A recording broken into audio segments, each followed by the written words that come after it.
Get ready to enter a brave new world with your host, Vasant Dhar.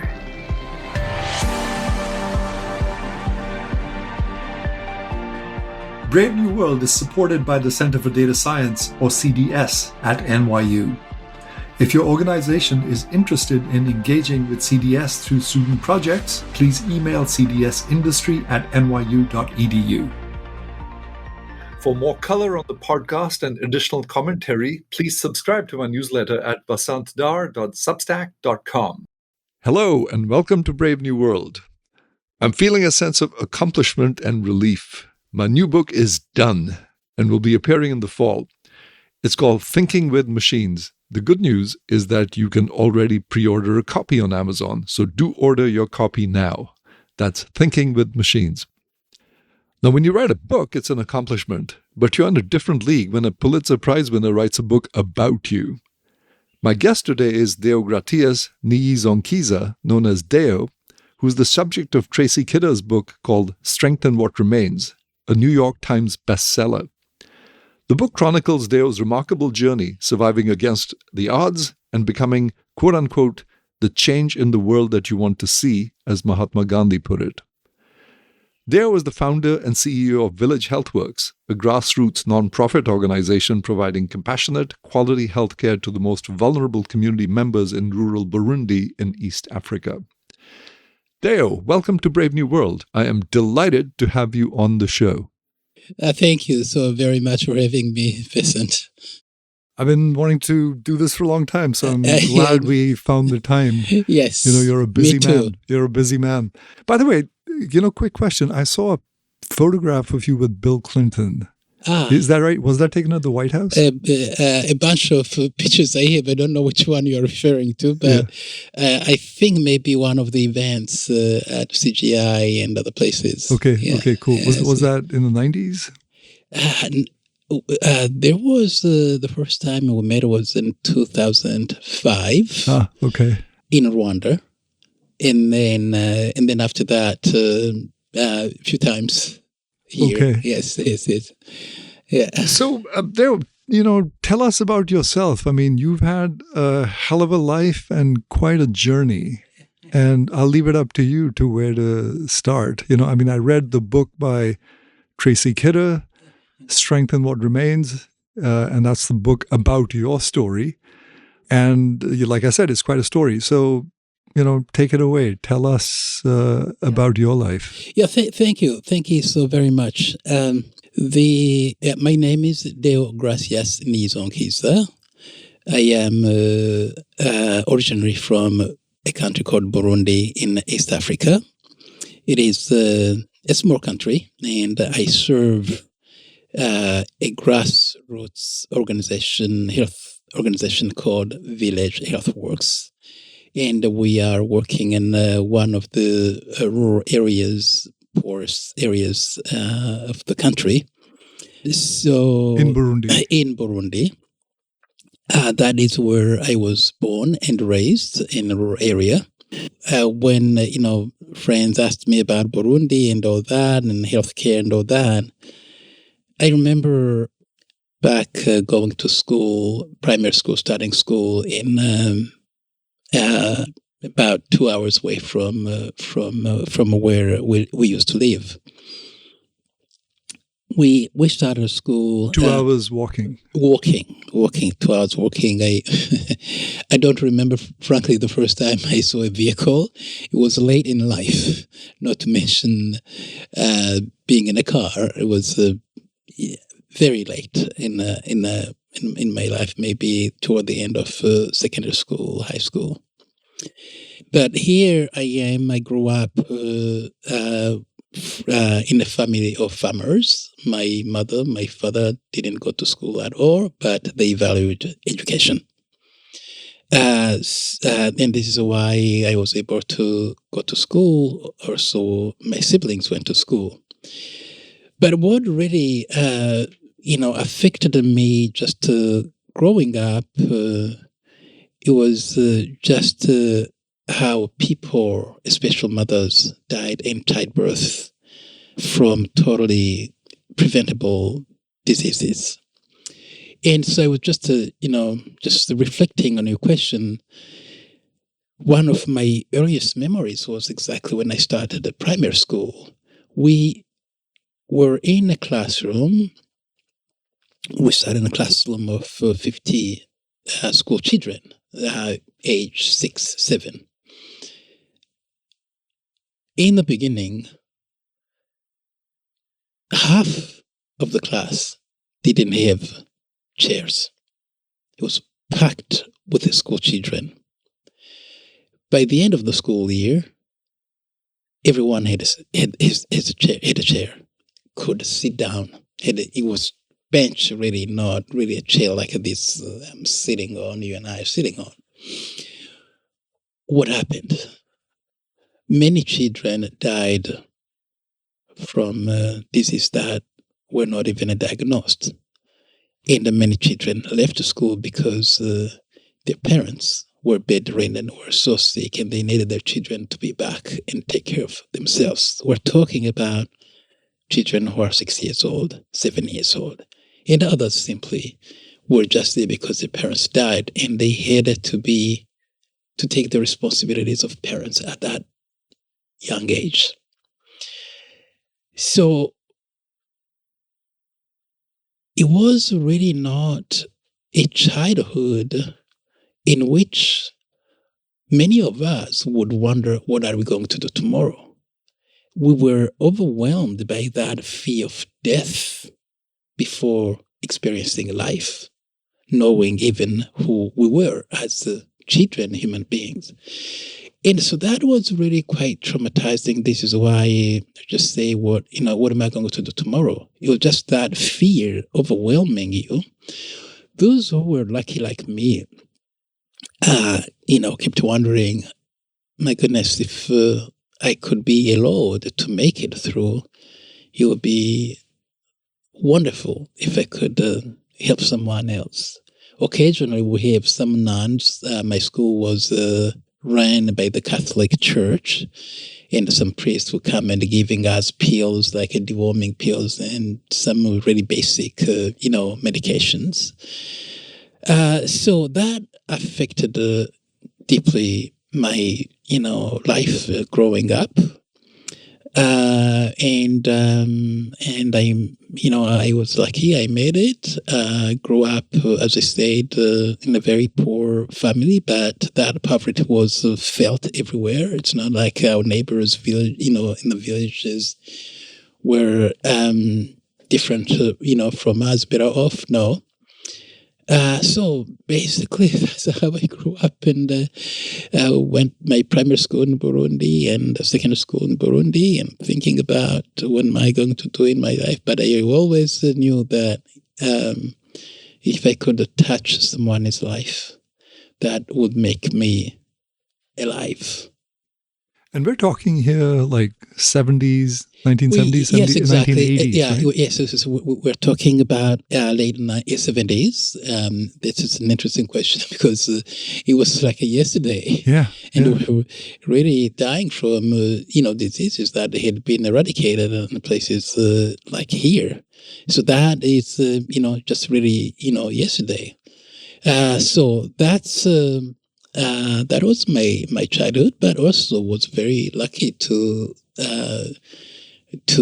be able to play with other children in the villages, and I have parents who managed to still be around and raise us and the families. A child really belonged to a community, not just to your family or your parents. So we're really educated by the village, the community. And even when we didn't have enough to eat, we felt very much loved, and that really kept us going. What happened in the next 10 or 12 years? Because you're talking childhood, yes, a lot of yes. mortality among kids and stuff, and then this whole political situation and the sort of tribal kind of warfare erupted, right? And people have heard about Rwanda. Right. Fewer people have heard about Burundi, but just summarize now what happened in the next, 10 or 12 years. So many terrible events happened when I was just like a little kid in the 70s. And these were talking about a few years after independence, even before independence. From what I read, I don't know, when many African countries were fighting, for independence, there was, of course, resistance for this country to become independent. And we heard about assassinations, for example. You know about Lumumba, who was assassinated in the 60s fighting for independence. There is Prince Rwagasore of Burundi, who was assassinated in the 60s again fighting for independence. Many those people. So, when I hear about these ethnic divisions in Burundi, in Rwanda, in different places that I can speak more about Burundi, it's heartbreaking because what I've seen, you read all these stories, but what people are not talking much is how they were created, fabrications. Before, and I don't know, this is what I know from my grandparents, from the community, people really lived together nicely with no animosity, with, peaceful communities. But as you know, and this is not just Burundi, it's in many countries that were colonized, this whole vicious system of dividing people to conquer has worked and continues to be, a working machine. From, again, what I really read the history of the country when I was at Columbia University, because I had access to libraries. Most of what I read, I didn't even know anything because we were taught the history of Europe, how civilized Europe is and how uncivilized and primitive Africans are. Basically, really teaching children how to hate themselves. So it was really confusing, for many of us, because no matter how poor you are, and you don't even, you see it, you feel it when you are desperate, but it's a generalized thing, but you still are a human being who loves your own land, your own home, your own community, your own parents. But then you are basically reading things that are so dehumanizing. So I think what I read, there was this creation between, the Hutus and the Tutsis. They are different from each other, and they are not. I cannot tell you who is a Hutu and from who is a Tutsi when I am in Burundi. Speak same language, have same culture. In fact, it's a misnomer. You can't really call these people ethnic groups anthropologically having the same culture. And this is why also neighbors kill the neighbors. If you were away from any time these events were happening, if you were far away from your home, chances are you will be able to survive. I think at some point Tracy Kidder mentions that you weren't even aware of the words. Like, am I a Hutu? Am I a Tutsi? Exactly. You really, like I was telling you about being in primary school, children playing together, children helping each other. Thinking about ethnic groups, what for? Speaking same language, going to church together, being welcomed by a family somewhere you're hungry, give water, give food, and kind of stuff, or help this and that. That is what we grow up knowing about our history. Written history is a different story. It depends on who you read, which book you are reading. I was quite struck, frankly, devastated by the stories I read in many books, and wondering, asking myself so many times, is that about Burundi? Is that, there's another country called Burundi? That's not how I grew up. That's not what I saw in my villages. Unfortunately, it's really still very hard for me to understand how these tragedies were organized and made it happen. Different groups call themselves Tutsis and different groups call themselves Hutus. Over power and the staff. It's usually those who are educated. They accepted machines, weapons from from those who didn't like, the people and the culture and the country to kill each other, and they did. Anyhow, when the president of Burundi was assassinated by people in the army, the Tutsis, the war started in a horrifying way. And 6 months after, the genocide started in Rwanda in the name of ethnic, conflict. And so it lasted so many years in Burundi. But, what happened in Rwanda was so quick, so awful, as it was in Burundi. But Burundi, it lasted, more than a decade. That's a tragic, history journey. But I always like to remember the good. Yeah, what is not written, what is not talked about, the love in the community, the support one another, understanding that my child can be your child when outside. You have the responsibility, the social responsibility to say, hey, don't behave this way. Yeah, go home and you can really discipline that child, even though that child is not yours. So that I remember so well, so vividly, and it's never written anywhere. So really we belong to the communities. And that is a value that I hold in my own heart. And that really makes me feel sometimes angry that it's not written. What we are told, even when I was in primary school, you needed to learn French because that's the only language. It was not just French was one of the languages. No, it was the language of the civilized people. And so I had to, like many others, just learn it as if it was our native language to be civilized. And now you wanted to be a doctor, right? You started. Yes. I started. In medical school, and I left when the tragedy happened in Burundi, and I ended up in the United States, not speaking a word of English. So tell us about that, because in the book you literally had to flee the hospital, right? Yes. And fortunately for you, you had a pair of shoes by that point. Yes, like many others, and left the hospital and went to Rwanda, where it was for a few months until the genocide started there, and back to Burundi and to the United States. So later on. When you fled this hospital, I think were you interning there, or were you still a student? And so what was that transition, right? So you fled from the hospital, and then you were basically walking. Yeah, walking, right? Walking in our vehicles. No, I mean, it was not just me. There were, thousands, the whole country. Yeah, really, I mean, this is happening all over the country. Yeah, just tragic, really tragic.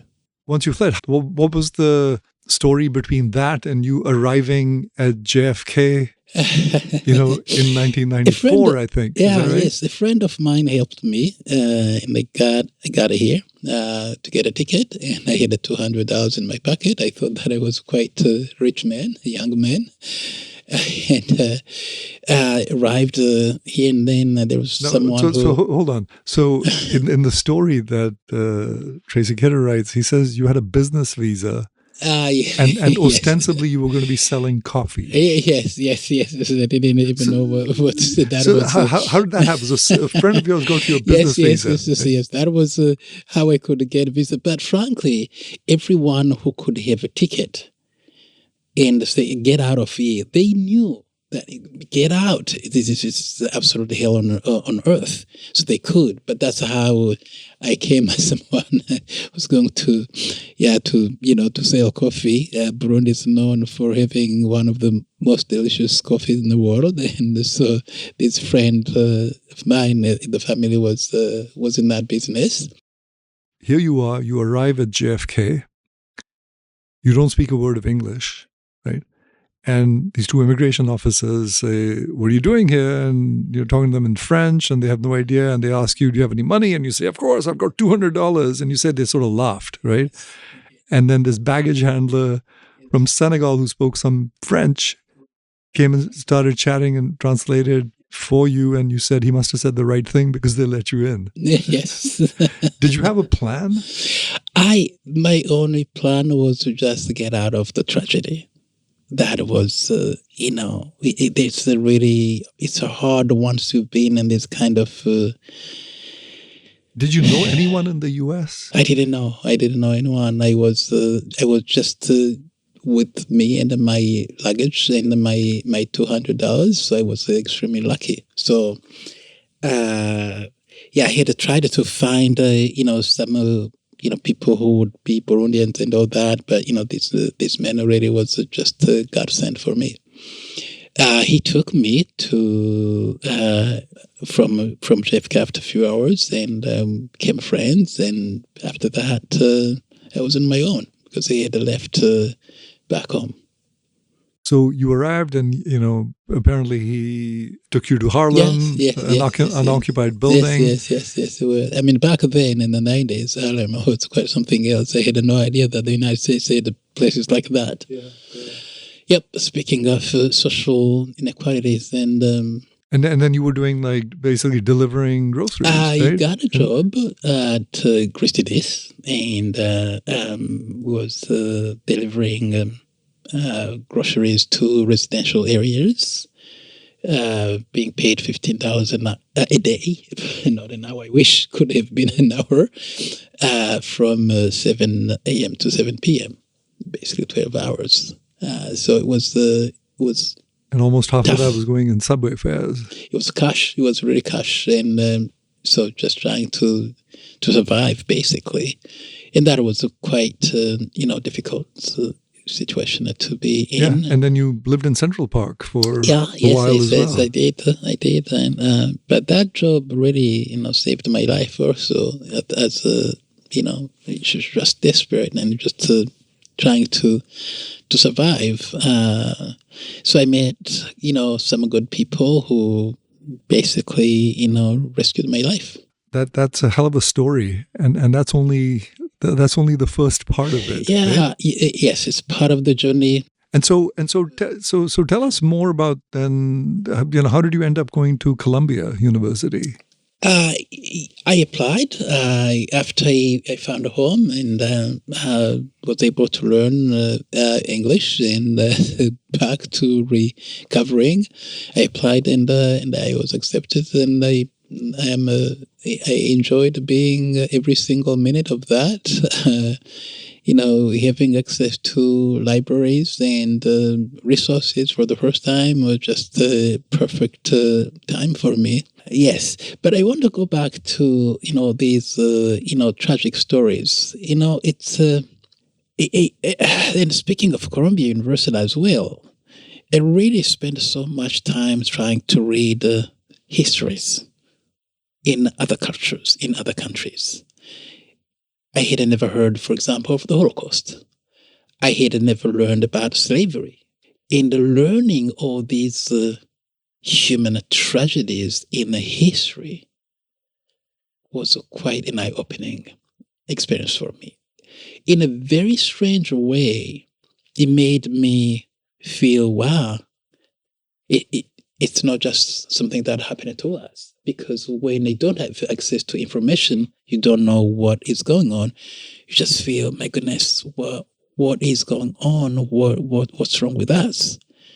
But what is wrong and what's wrong was not just with us. It's really society and the greed and the terror and all that, organized, machines. So I was quite shocked to hear to learn what I learned in terms of the history, human tragedies and all that, and really opened my mind. Now, you studied philosophy of all things, right? I did. I did spend a lot of time in philosophy. I studied philosophy, and again, in search of understanding human nature, understanding, trying to make sense of the senseless. How can human beings kill each other? How can we hate each other? How can we not be kind? How do we lose empathy? Yeah, just really, really, for me, trying to process all these personal experiences and what I was reading, how, evil really happens in so many places and almost in the same way. So that was really good time spent for me to just to get a big picture of who we really can be, but we should not be defined by atrocities and the hatred, racism, and all sort of human tragedies about who we are as human beings that, differentiate us from animals. We often think of as irrational.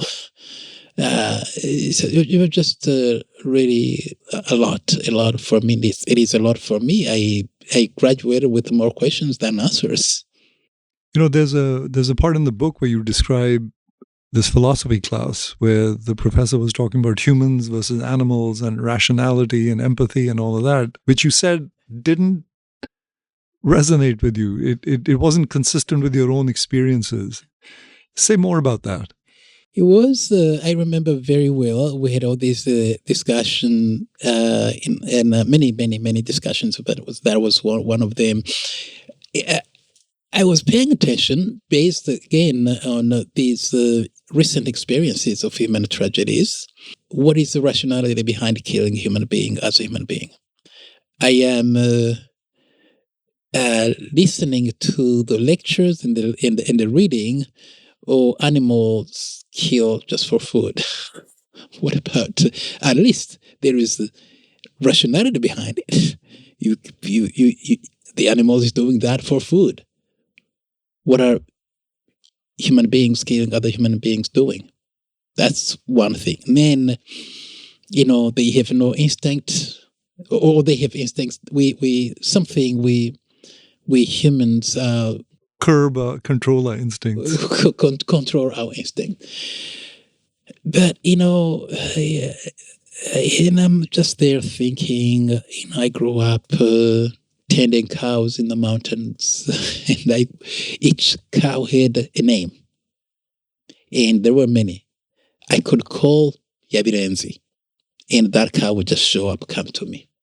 And another cow would just feel, oh, I want to go over there. There you go. If it really, I grew up seeing all these domestic animals really responding to human interactions, responding to the interaction, among themselves with each other. And dogs, same, really. So I got a bit confused by the way animals were being described by a human being. I remember, thinking, my goodness, I wonder what animals think of us. Just because they don't speak our language, we don't speak their language, we don't understand them, we can afford to describe them the way we think they are. And then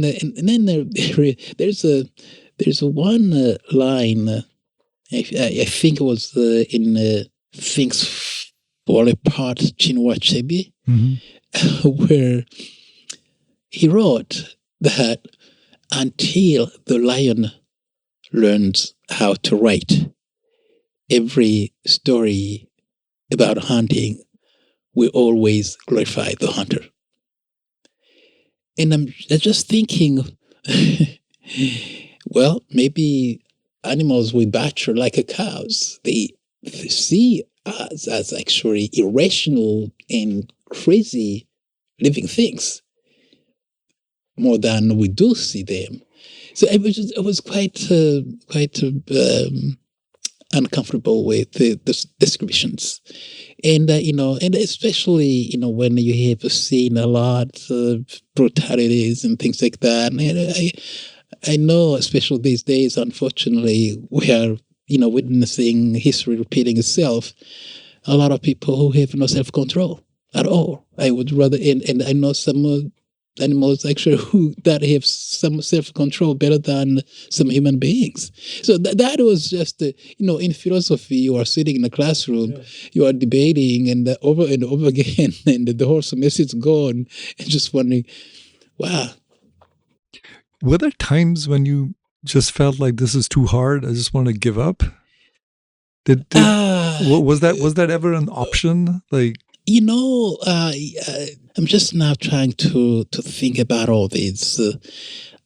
Absolutely, there were moments that were hard enough for me to ask myself, where am I heading, really? And that was, before, when I was lost, when I was homeless. It's just not fun, especially when you know who you are, when you know yourself, that you were kind to others and compassionate and with the dream to do good, to make a difference in the world. And quite suddenly, your dream is completely turned into dust. You are in a place where you feel a stranger in public space. You can't speak the language that people who are around you are speaking.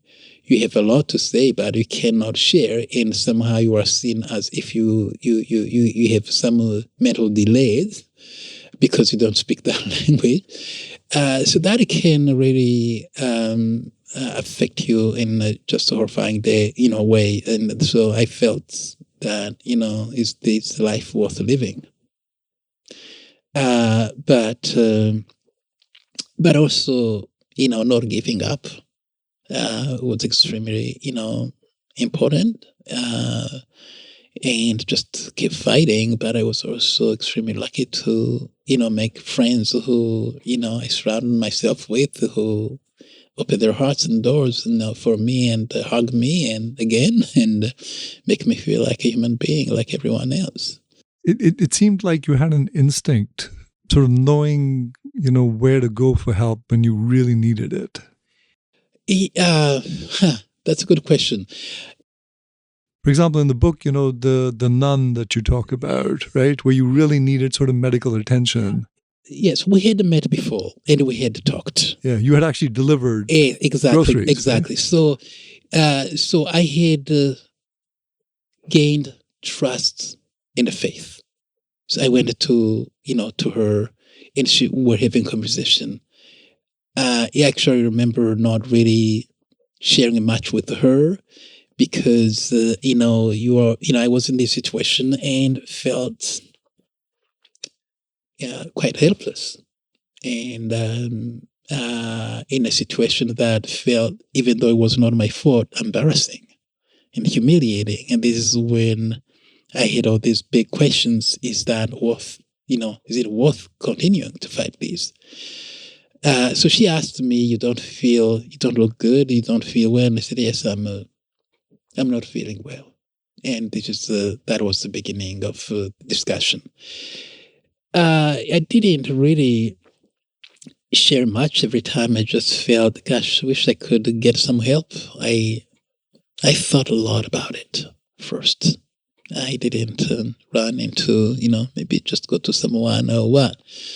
But of course, every human being has, there are some situations, you get into, say, a crazy dog is coming to you to bite you.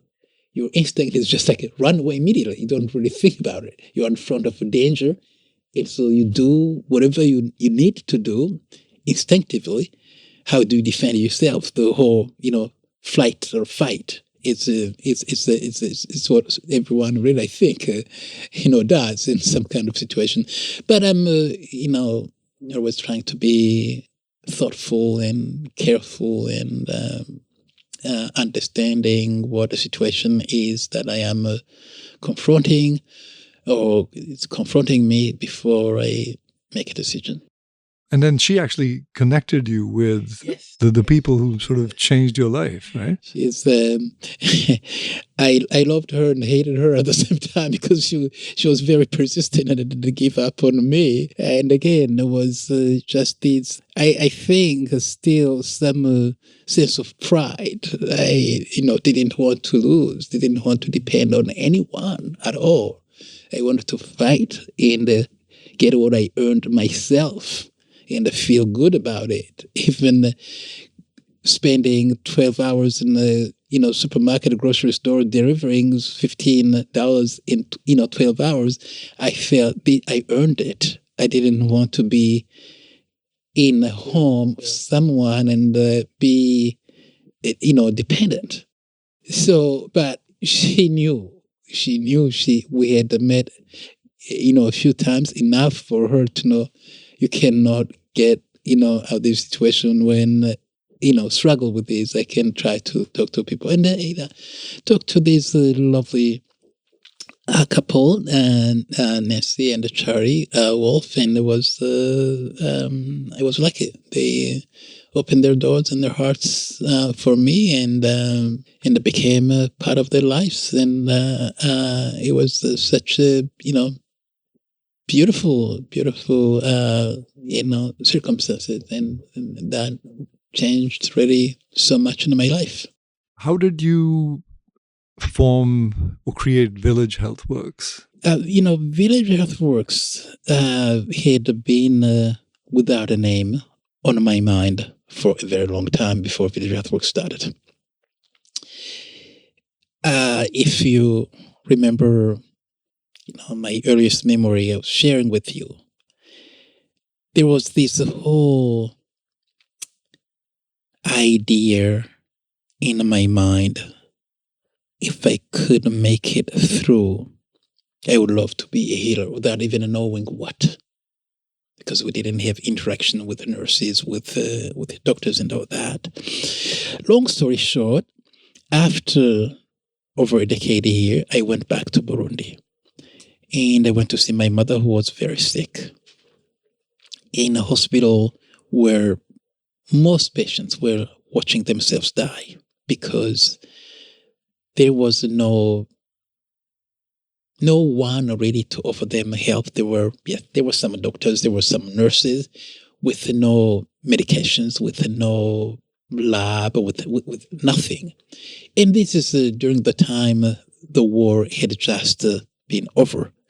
So I looked into so many patients' faces and wondered, how can you or anyone really find happiness in this kind of conditions where people were just watching themselves die?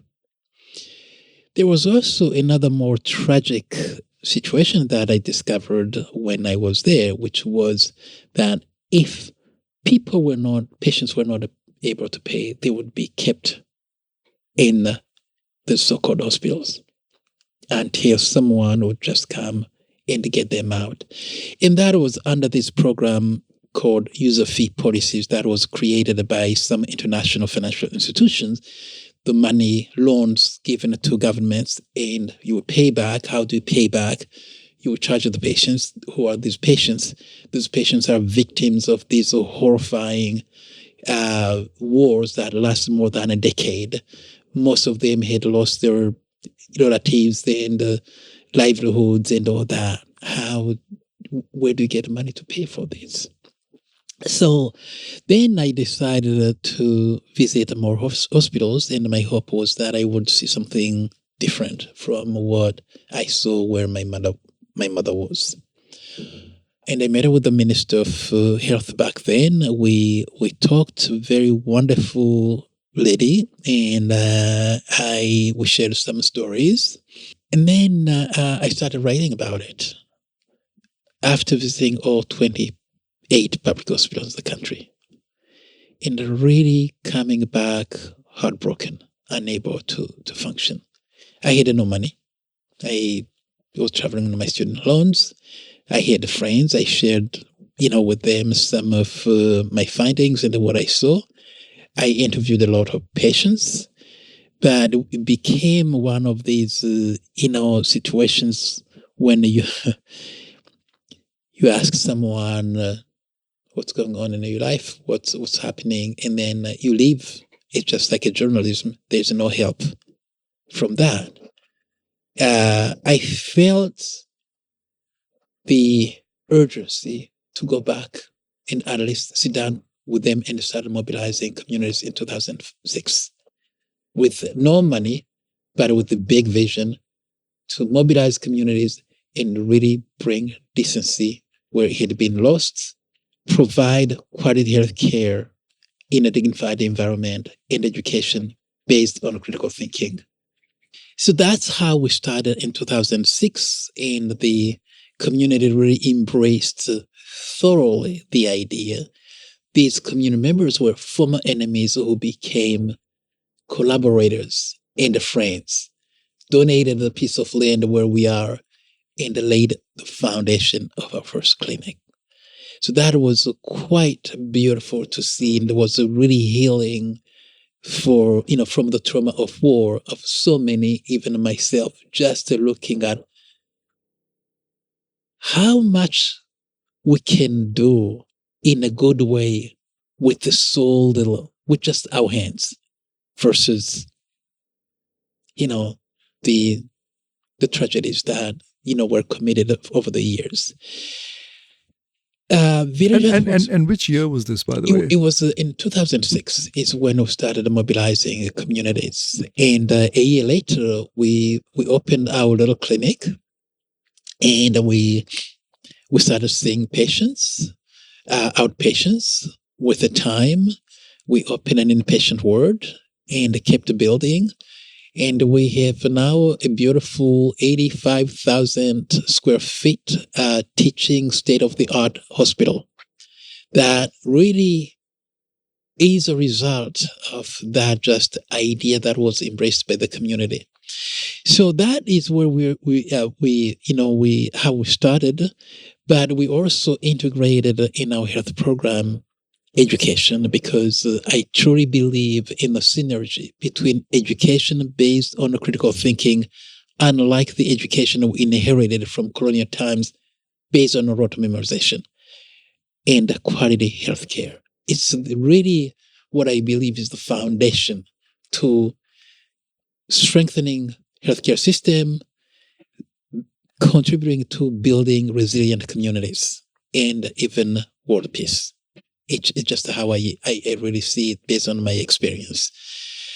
We have also integrated a food security program. We're in a country of farmers with a lot of rain, and yet a country where malnutrition, hunger, famine, just decimating, people. Then you always wonder why in a country where you can grow anything you want, knowledge got lost during the war. A lot of people really lost, livelihoods and in spaces and all that. So I believe we can, healthy food is a medicine. We can eradicate all that. Just start small and show people what is possible. That's where we are. That's how we started, and really working nicely with the government of Burundi, which has been extremely supportive, the Ministry of Health and all that. But, with a lot of challenges that many healthcare organizations are facing, especially today after the dismantling of USAID and cutting funding that are so needed. How is that actually impacting you? It's impacting us a lot. We have, for example, at Village Health Works, 495 patients on HIV drugs. We have 300 plus on TB drugs. All these drugs were coming from USAID through the Ministry of Health. Now that is no longer. So it is extremely painful, challenging. Overall, at least $925,000 gone. And so how do you continue to save lives the way, we were doing that? So what's happening now? Are people dying because they're not getting drugs? People are dying. It's not just from that. It's, malnutrition. It's, it is numbing. It is horrifying. And so we don't really know what we're going to do. Things happen so quickly with no warning. And it's just heartbreaking. That's what it is. so demoralizing. And unfortunately, we people in this area of work, we talk, we get together, just everyone is just so desperate and so demoralized. So, but here then, when, you lose government support, the opportunity for private sector individual to step in and help so that we can save lives and continue the work, the program to not just to survive, but thrive. What have been the biggest challenges in setting up this healthcare facility? And how long did it take? It took much longer than it should have taken. Why? Because, again, limited resources. We started from scratch with no money, just mobilizing community members. And we'll just build a small building here, just, growing gradually, not because we didn't know what the needs were, but because we didn't have enough funding. But we're extremely lucky also to have make friends who have been generous and supporting.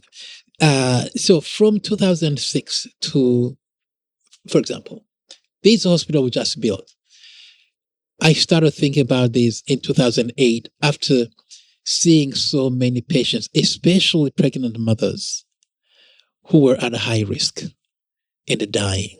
So we became really a place where we were just sitting down and talking to people without a surgical center to do C-section, for example. And that was horrible for us. A lot of good doctors and nurses and others got so demoralized that they couldn't bear to stay just because, the analogy is just being such a great swimmer and you are handcuffed and you are made to watch a child drowning. You can't save that child. If you have the opportunity, just run away. You can't afford to see that. So we have, it has taken 14 years of my life doing fundraising to get enough fund, $20 million to build this 85,000 square foot teaching hospital to get it done. So, it also has to do with, some, what I would call, socializing scarcity and tolerating subpar treatment in places where so many needed marginalized people are that should really be requiring, big vision to actually do good. So in the kind of settings, it's always hard, for some people to really understand that, they are poor, but they are human beings like everyone else, and they deserve exactly the same quality of care like everyone else. So many factors that have gotten in the way, but we have now blueprint, proof of concept, and I am hoping that we can move faster than had happened in the past.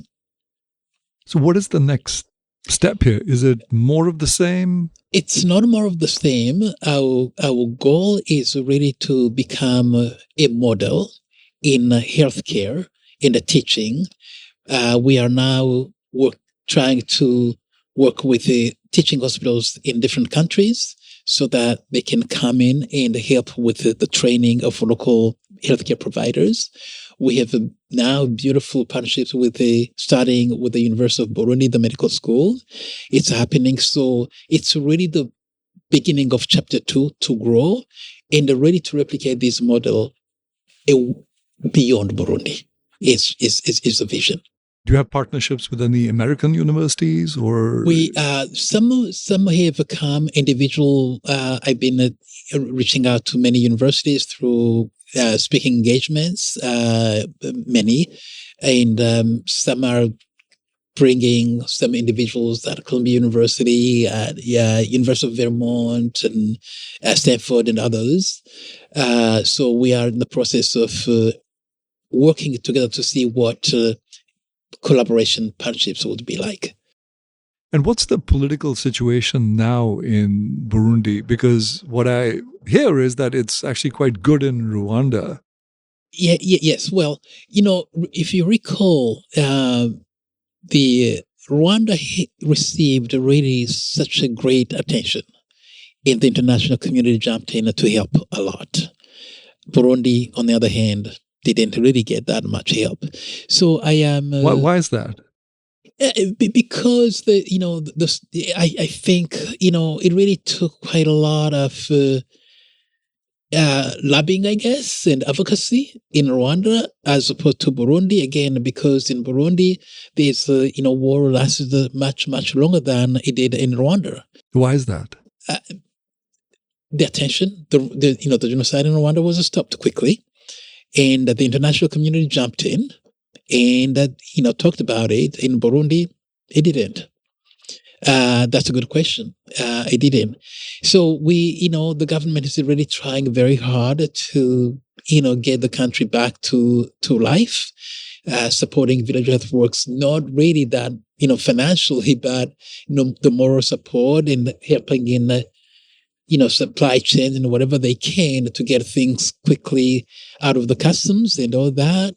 It's a very poor country. It's really poor. So my hope is that, they, will continue to grow and see positive change and lasting change in the country. We keep hope alive. What's the biggest pain point at the moment? What are you sort of most frustrated about? It's the limited resources. Frustrating situation like this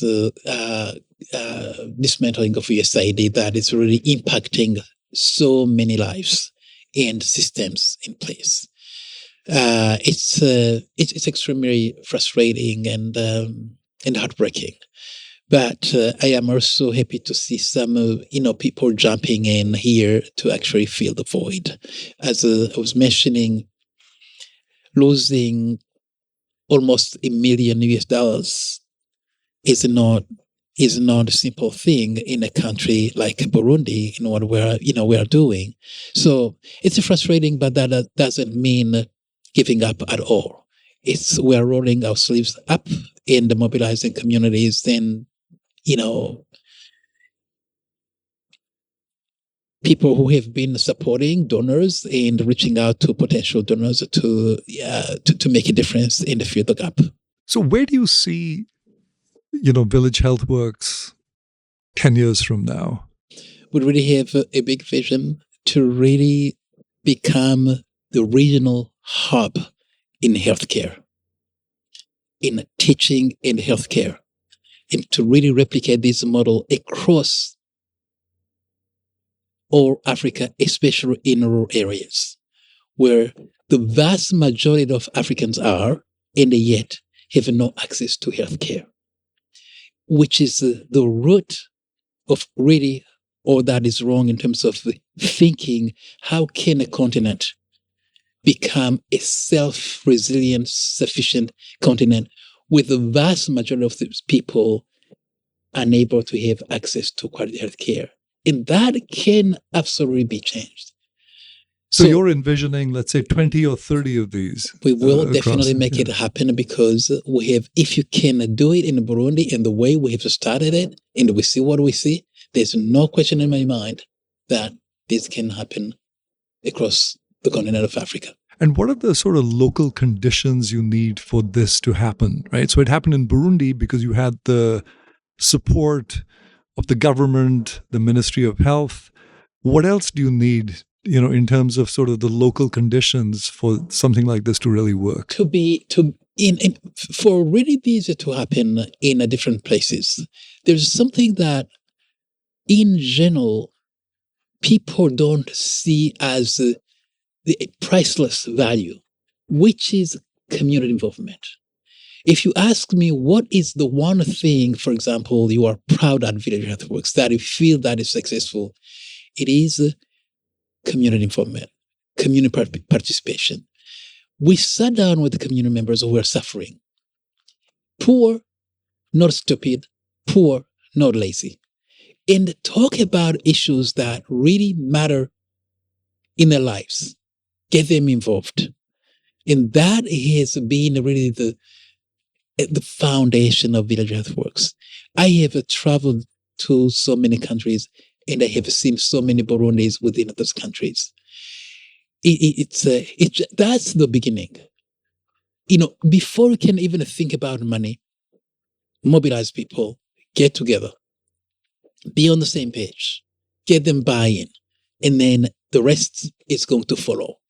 We are not where we are today. The success of Village Earthworks does not have to do necessarily with money. Yes, it helped a lot. We rely first on our local communities.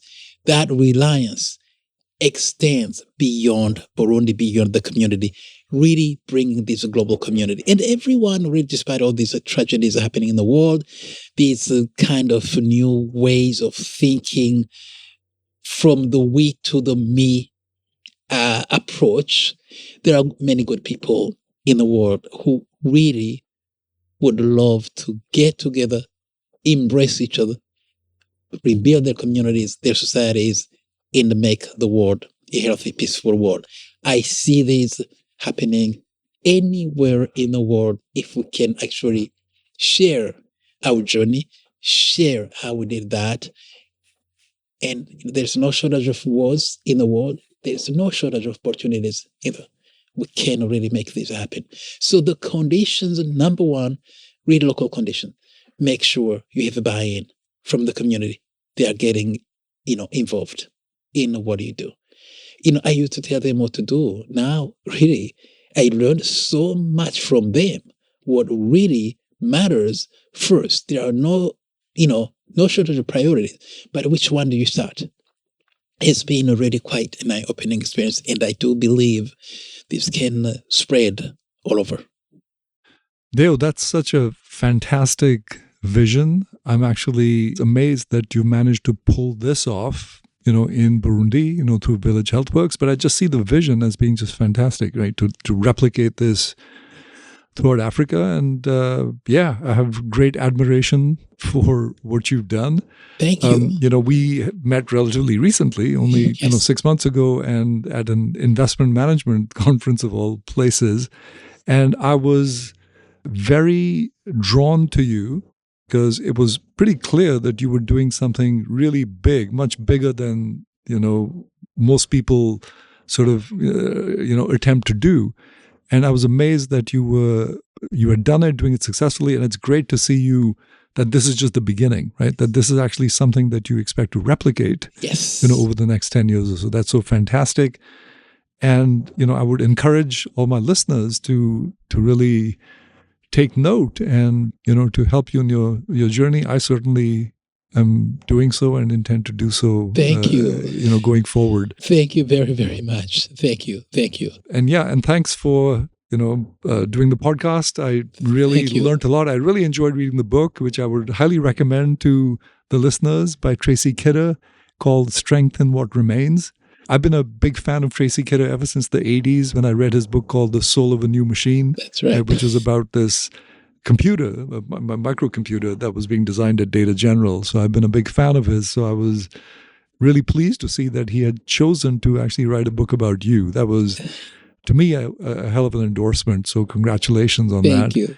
One of the things that Tracy Kidder mentions is that you were quite reluctant to tell your story. Yes. I remember very well just wondering, especially after spending, a number of years reading so many books, learning about human tragedies and the wars and the Holocaust and slavery and colonialism and all that. There are thousands of books, hundreds of thousands of books that tell these stories. So my story is a humanity story, is everyone's story. I didn't see any reason what can people really learn more than they didn't learn from all these other books and the stories they knew. So that was just my question. This is just like a waste of time. What are we doing with what we know already? We have learned, we have been taught, told, read, it was just that reason. Yeah. So your story was the story of humanity. So what was new about it? Exactly. There's nothing new. I have to say that I found something new in it. It was a great story. So I am glad you did it. Yeah, thank you so much. And again, congratulations on Village Healthworks and what you're doing. It is amazing. Thank you truly very impressed. much. Thank you. It's really a community effort. When you have an idea and no one follows, you are really hallucinating. But when people follow, they also have this vision together. So it's a matter of just one person to start. And I feel very lucky to have been able to do that. I can't imagine something else I would do that would have more meaning in my life, and also open more opportunities for other people really who want to do good. So I see these as a chance for everyone who's involved to really be given these opportunities to make a difference in the world and confront issues that affect us, in many different ways, whether they are local or globally. So we are one human society under the same sky, and we should definitely look after each other in a good way with compassion and empathy, instead of tearing each other apart. Most deaf. By the way, do you now consider yourself a New Yorker? I am really a New Yorker than those who were born in New York. It's really my home. Yep, that's how I feel. Yeah, me too. It's a very special place. Yes, it is indeed. All right, Dale, thanks so much. It's really been a pleasure. Thank you so much. Thank you.